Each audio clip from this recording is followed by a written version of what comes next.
नमस्कार दोस्तों, आप सभी का स्वागत है हमारे चैनल पर।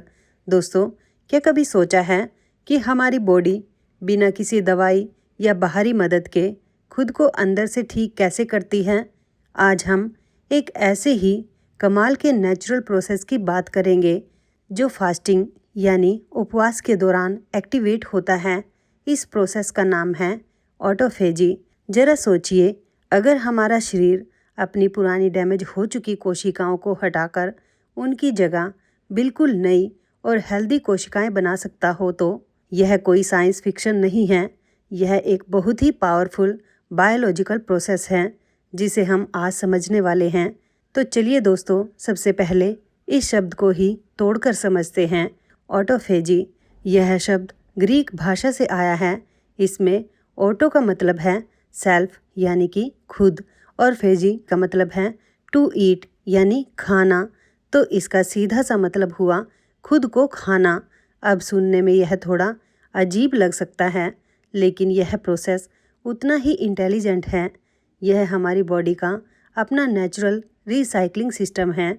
इसको समझने का सबसे अच्छा तरीका है इसे बॉडी की कबाड़ से जुगाड़ वाली एक डीप क्लीनिंग सर्विस मान लीजिए। हमारे सेल्स के अंदर जो भी कचरा मतलब कि जंक जमा हो जाता है, जैसे डैमेज प्रोटीन्स या पुराने खराब हो चुके पार्ट्स, ऑटोफेजी उन्हें पहचान कर रिसाइकल कर देती है और फिर इसी रॉ मटेरियल से नए हेल्दी पार्ट्स बनाए जाते हैं। और यह प्रोसेस कोई मामूली चीज़ नहीं है। यह इतना फंडामेंटल है कि इसकी मैकेनिज्म को समझने के लिए जापानीज साइंटिस्ट को 2016 में मेडिसिन का नोबेल प्राइज़ दिया गया था। सोचिए, यह अपने आप में इस बात का सबूत है कि इस फील्ड में कितनी गहरी और सॉलिड साइंटिफिक रिसर्च हो चुकी है। तो सवाल यह उठता है कि इस सेलुलर क्लीनिंग को एक्टिवेट कैसे करें। इसका सबसे पावरफुल और नेचुरल ट्रिगर है फास्टिंग यानी कि उपवास। देखिए, होता क्या है, जब हम खाना बंद करते हैं तो बॉडी को बाहर से एनर्जी मिलनी बंद हो जाती है।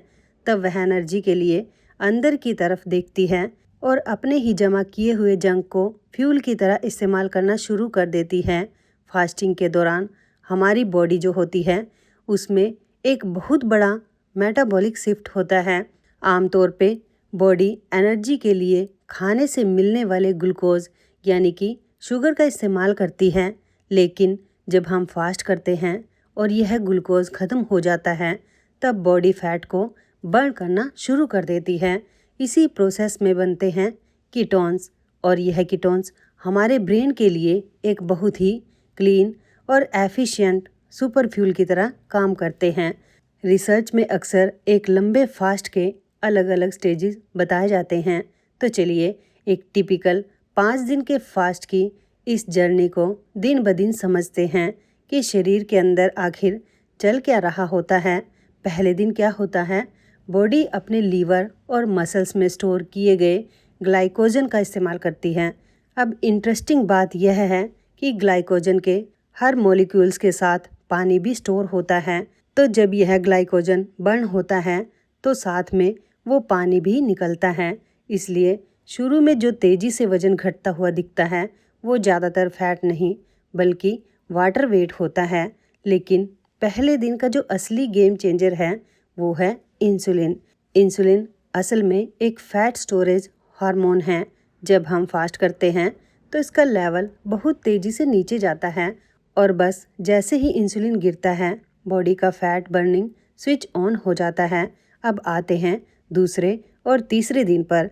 इस समय तक बॉडी डीप कीटोसिस में चली जाती है और ऑटोफेजी का जो इंजन है वो अपनी पूरी स्पीड पर होता है। इसी दौरान ब्रेन में BDNF यानी कि ब्रेन डिराइव्ड न्यूरोट्रैफिक फैक्टर का लेवल भी बढ़ता है। यह एक ऐसा प्रोटीन है जो नए न्यूरॉन्स की ग्रोथ को सपोर्ट करता है और यही वजह है कि कई लोग इस दौरान ज़बरदस्त मेंटल क्लैरिटी और फोकस महसूस करते हैं। लेकिन यहाँ पर एक बहुत आम डर लोगों के मन में आता है, मसल लॉस का। क्या फास्टिंग में बॉडी एनर्जी के लिए अपनी कीमती मसल टिश्यू को ही जलाना शुरू कर देती है? देखिए, यह चिंता बिल्कुल जायज़ है, लेकिन हमारी बॉडी बहुत स्मार्ट है। रिसर्च ये दिखाती है कि फास्टिंग के दौरान ग्रोथ हार्मोन्स का लेवल काफ़ी बढ़ जाता है, बल्कि स्पाइक कर जाता है और यह हार्मोन मसल टिश्यू को टूटने से बचाता है। बॉडी की पहली प्राथमिकता फैट और सेलुलर जंक को बर्न करना होता है, मसल को नहीं। तो अगर हम इसे समराइज़ करें, एक लंबे फास्ट के दौरान 3 मुख्य चीज़ें हो रही हैं। इंसुलिन का लेवल एकदम नीचे जाता है, ऑटोफेजी की एक्टिविटी बहुत बढ़ जाती है और ग्रोथ हार्मोन मसल को बचाने के लिए स्पाइक करता है। चौथे और 5वें दिन तक तो बॉडी एक super efficient fat burning machine बन चुकी होती है। अक्सर इस स्टेज पर भूख भी लगभग गायब हो जाती है, क्योंकि बॉडी अपने ही फैट स्टोर को फ्यूल की तरह इस्तेमाल करने में माहिर हो जाती है। और तो और इसी स्टेज पर कुछ लॉन्जेविटी जीन्स यानी लंबी उम्र से जुड़े जीन्स भी एक्टिवेट होते हैं। तो चलिए, फास्ट पूरा हो गया, बॉडी की डीप क्लीनिंग भी हो गई, लेकिन क्या कहानी यही ख़त्म हो जाती है? क्या ऑटोफेजी का असली फ़ायदा सिर्फ इस कचरे को साफ करना ही है? बिल्कुल नहीं दोस्तों। असल में जो असली जादू है ना, वो तो फास्टिंग के बाद शुरू होता है।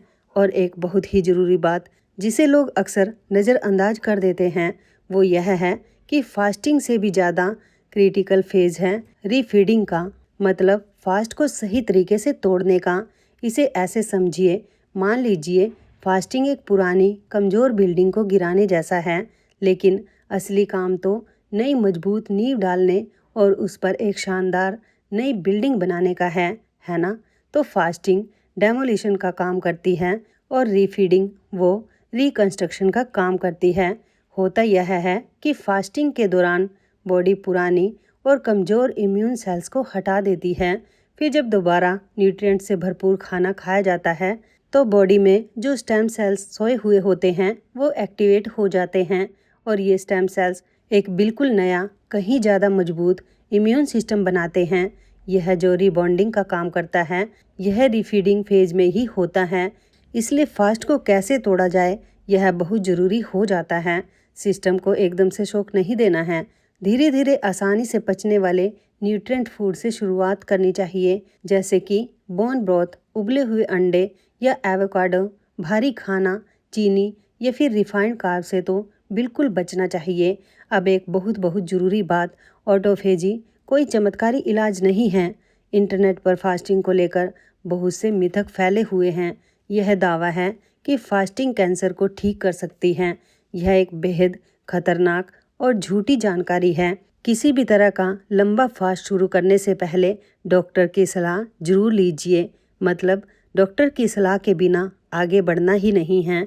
और यह समझना भी उतना ही ज़रूरी है कि फास्टिंग हर किसी के लिए नहीं है, जैसे कि गर्भवती महिलाएं, टाइप 1 डायबिटीज़ के मरीज, जो लोग अंडरवेट हैं, ये जिनकी ईटिंग डिसऑर्डर की हिस्ट्री रही है, उन्हें तो मेडिकल सुपरविजन के बिना इसे बिल्कुल भी ट्राई नहीं करना चाहिए। इसमें एक और बहुत दिलचस्प एंगल है माइंड बॉडी कनेक्शन का। कुछ स्टडीज़ यह बताती हैं कि फास्टिंग के दौरान अगर मन शांत और फोकस रहे तो बॉडी फैट बर्न करने में ज़्यादा कुशल हो सकती है। वहीं अगर कोई स्ट्रेस या चिंता में है तो मसल लॉस बढ़ सकता है। यह कितना फैसिनेटिंग है ना? तो ऑटोफेजी का मतलब सिर्फ भूखा रहना नहीं है, बल्कि यह बॉडी के अपने नेचुरल रिपेयर सिस्टम को साइंटिफिक तरीके से समझने और उसे सपोर्ट करने का एक तरीका है। तो दोस्तों, आपको हमारी ये वीडियो कैसी लगी? अगर अच्छी लगी तो प्लीज़ हमारी वीडियो को लाइक करें, शेयर करें और चैनल को सब्सक्राइब ज़रूर करें। मिलते हैं अगली वीडियो में। धन्यवाद दोस्तों।